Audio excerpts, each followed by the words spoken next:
Les ministres de la Culture et de l'Espace, UEMOA, ont eu une séance de travail par visioconférence hier et au cours de cette rencontre, ils ont décidé d'œuvrer ensemble à la mise en place d'un marché commun pour l'application de la loi sur la copie privée dans les pays de l'espace. On nous rapporte Issa Chonayeo. Rémunération pour copie privée au sein de l'UEMOA, Union économique et monétaire ouest-africaine. Mécanisme de promotion des entreprises et industries culturelles et créatives. Information sur l'état des statistiques culturelles au sein de l'UEMOA. Ces préoccupations ont été abordées au cours d'une rencontre des ministres sectoriels de la culture des États membres de l'UEMOA par visioconférence. Objectif: prendre des mesures idoines pour protéger les créateurs. Nos États sont riches de leur culture qui inspire la créativité artistique. Nos auteurs et nos populations prennent des initiatives en vue du développement de celles-ci et les initiatives visant à développer et à faire connaître les industries culturelles et créatives sont à saluer et surtout à encourager et à soutenir avec une ouverture du marché sous-régional. Aujourd'hui, l'impact économique des industries culturelles et créatives qui est admis par tous les États membres de l'UEMOA ne sont pas ou ne doivent pas être en reste de ce dynamisme. Au cours de cette séance de travail, la ministre de la Culture et de la Francophonie salue le dynamisme de la création des artistes de l'espace UEMOA en dépit de quelques difficultés. La créativité culturelle est foisonnante, elle est dense. Malheureusement, nos auteurs n'arrivent pas encore à vivre pleinement des profits de leurs œuvres. Les enjeux et les défis en matière de protection des droits d'auteur sont nombreux dans nos pays, mais je reste convaincu qu'ensemble, nous pourrons les adresser. C'est le lieu d'indiquer que la Côte d'Ivoire préside en ce moment la conférence sectorielle des ministres de la culture de l'UEMOA. Et le tourisme aussi se porte bien, justement dans le cadre de la promotion, de la valorisation des loisirs. Le concept Week-end Loisirs à Babi a été lancé hier à Cocody et c'était en présence du ministre du Tourisme et des opérateurs du secteur, Patricia Omouitia. Week-end Loisirs à Babi, nouveau concept de la Direction générale des loisirs.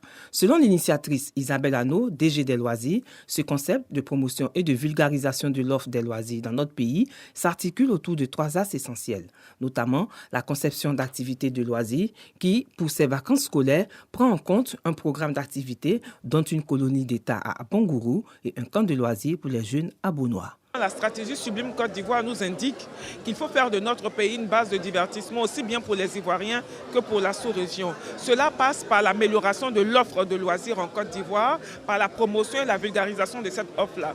À cette étape de la promotion et de la vulgarisation, il est important pour nous de mettre en place une plateforme qui permet à tout le monde, à tous les Ivoiriens, visiteurs nationaux et internationaux, de trouver facilement l'offre de loisirs en Côte d'Ivoire.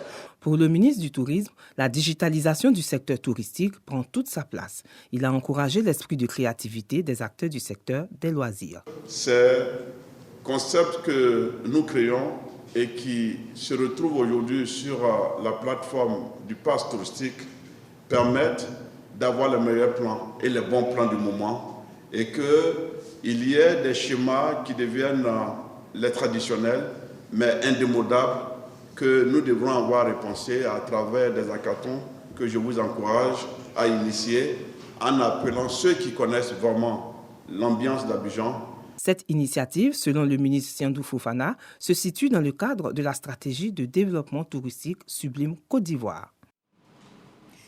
Derrière sa notoriété politique se cache un passionné de culture. Nous sommes en compagnie, vous l'avez bien compris, de Pascal Afinguessan, initiateur de l'Ebrosa Festival qui célèbre les arts et la culture du peuple à Nidimorono. Je vous retrouve avec plaisir, M. Pascal Afinguessan. Qu'est-ce qui vous a inspiré à créer l'Ebrosa Festival? Mais notre amour pour la culture, étant convaincu que la vie d'une société, c'est à la fois l'économie, mais c'est surtout la culture, qui est l'identité d'un peuple, qui recèle les valeurs fondamentales auxquelles ce peuple est attaché et qui constitue aussi un moyen de créativité, d'expression de la créativité de ce peuple.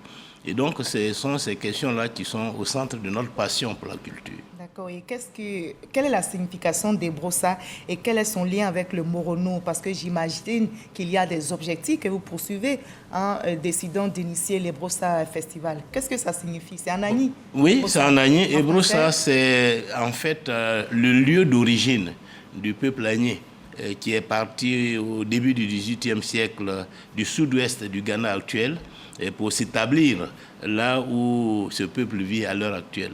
Et donc, pour nous, le choix de ce nom, c'est une façon de revenir aux sources, une façon de nous approprier nos origines, de nous approprier nos racines et de nous projeter dans l'avenir, dans la modernité, enracinés dans nos valeurs traditionnelles. Et donc, ce festival-là vise en fait à promouvoir la région, à promouvoir le patrimoine culturel, artistique de cette région. Donc des Agni Morofoué. Des Agni Morofoué, mais des Agni tout court, parce que les Agni, c'est vrai qu'ils sont aujourd'hui dans 3-4 grandes régions, mais c'est le même peuple. Voilà, le Sud Komoué, le Sanvi, l'Indiné Duablin, le Morono, mais c'est en fait un même peuple qui est parti de... Mais il y a quand même une spécificité attachée au Morono. Bien sûr, la spécificité, c'est que d'abord le Morono est une région administrative qui est une collectivité territoriale aujourd'hui et nous avons l'honneur de présider cette collectivité et donc nous mettons ce goût pour la culture au service de cette région.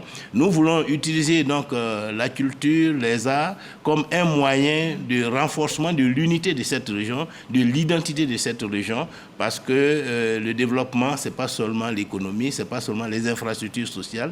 Le développement aussi, c'est la culture, c'est, je dirais, l'identité d'un peuple, c'est l'appartenance et la fierté d'appartenir à une communauté. Et j'imagine que les Agni Morofoué sont fiers d'appartenir à cette région.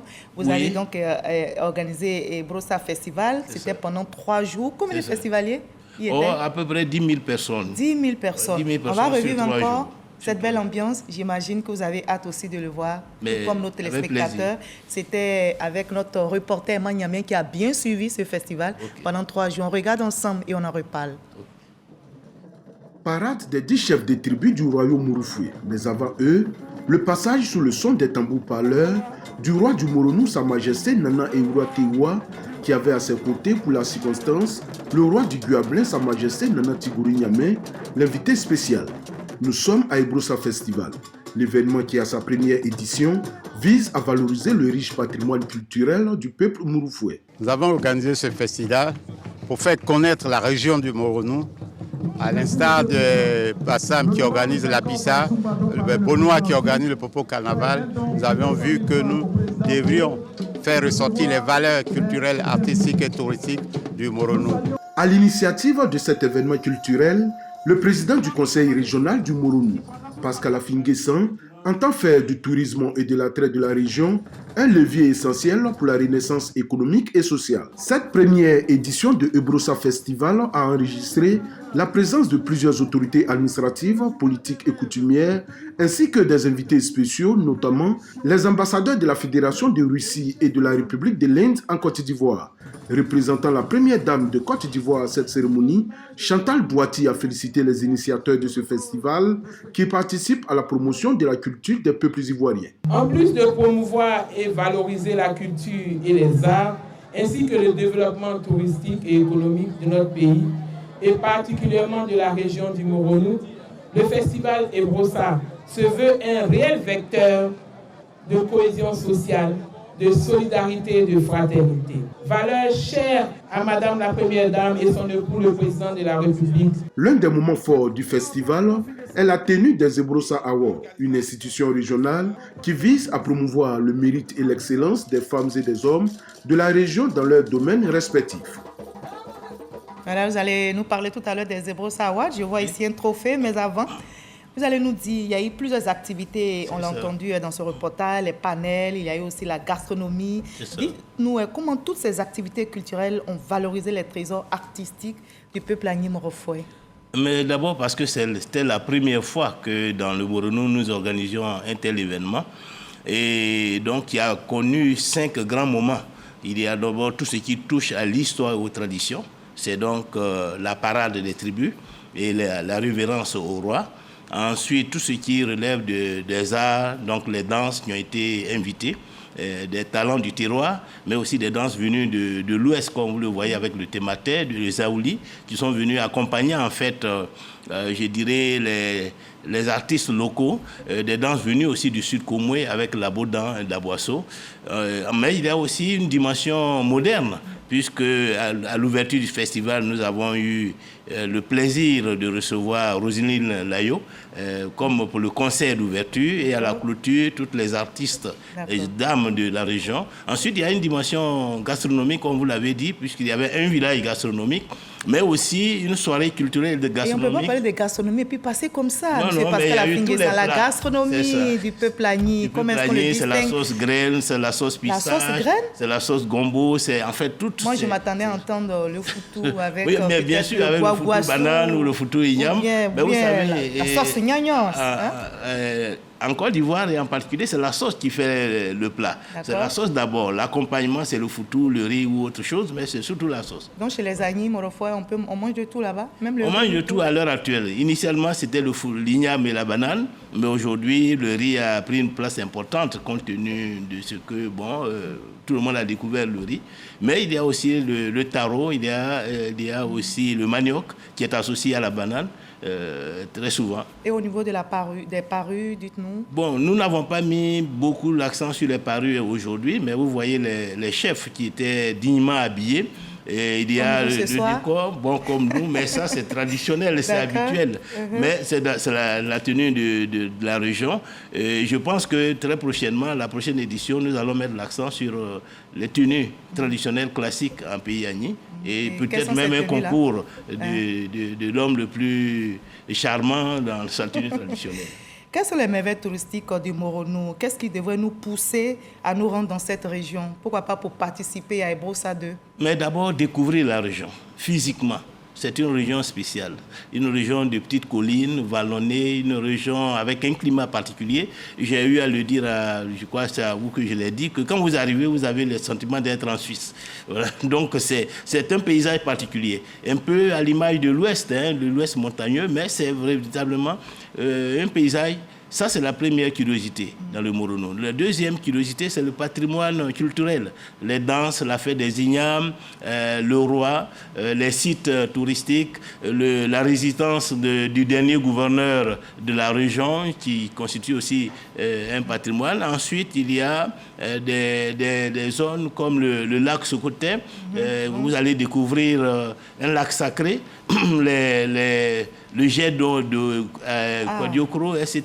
Donc il y a assez de merveilles. Il y a assez de merveilles. Il y a les danses, il y a la Bodan, il y a là aussi qui est une spécificité de la région du Moronou. Donc, et puis il y a un réceptif hôtelier pour accueillir tous ceux qui vont... Ça donne envie d'aller dans le Moronou. Si. Alors, après 3 jours de festivités, dites-nous les retombées positives que vous avez observées. Mais la première retombée, d'abord, c'est la visibilité de la région.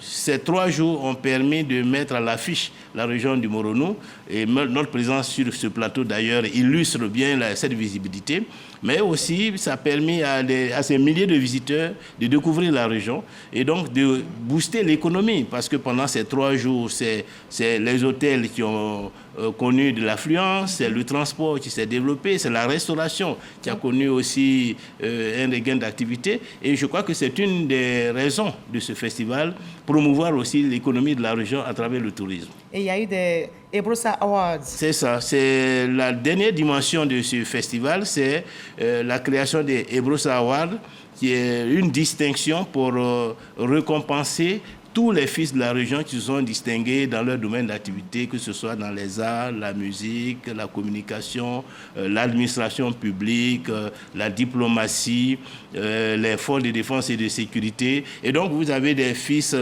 souvent connus qui ont été distingués, comme le général Ange Kessi. Qui sont de la région. Et qui sont de la région. On espère aussi que Bleu Martin, Simon-Pierre Ekanza, qui sont des personnalités connues et qui ont été distingués à cette occasion. Merci beaucoup, M. Pascal Afingue-San. Vous voyez, 10 minutes, ça passe très vite. C'est vrai. Merci d'avoir partagé avec nous, loin de la scène politique, pour une fois. On dira une fois n'est pas coutume. Mais en tout cas, c'est un plaisir de vous avoir reçu et d'avoir partagé avec nous votre passion pour la culture et votre engagement envers le Moronou. Merci. C'est moi qui vous remercie. Voilà, nous étions au cœur de l'Ebrosa Festival, mettant en lumière le riche patrimoine du Moronou et nous avons découvert l'inspiration derrière la création de ce festival, symbole éclatant de la richesse culturelle de notre beau pays. Vivement la 2e édition d'Ebrosa Festival et notre culture a tout à gagner. Malheureusement, il y a une note triste. Dansevante Awa Eura Tabita nous a définitivement quittés. L'ex-présentatrice vedette du journal de 20h sur RTI a été portée en terre aujourd'hui. Elle a été inhumée au cimetière de Komassi. Adieu donc la championne d'Afrique. Awa Eura a été championne d'Afrique, professeure d'histoire. Adieu la grande journaliste et que la terre te soit légère. À demain 20h.